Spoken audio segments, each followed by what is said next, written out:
kumuha dyan. Kulangin natin kanin pandaraki. Pagpasahan natin yun. Kaya nga, baka kukulangin. Alin? Hindi ko kukulangin ng ulam. Ang kanin. Kanin ang ano. Daming ulam eh, yung kanin kunti lang. Sa gilid yung kanin. Yung kanin na lang.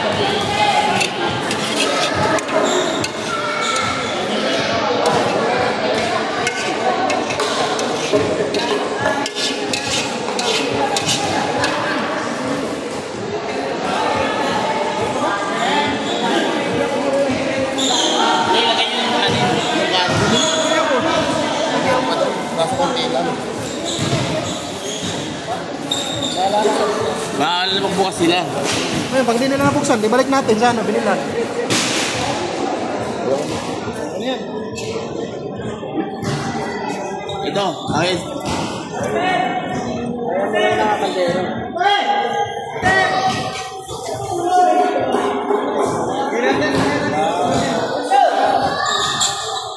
Ay, iwan ko lang magkulang. Napicturean mo na? Oo.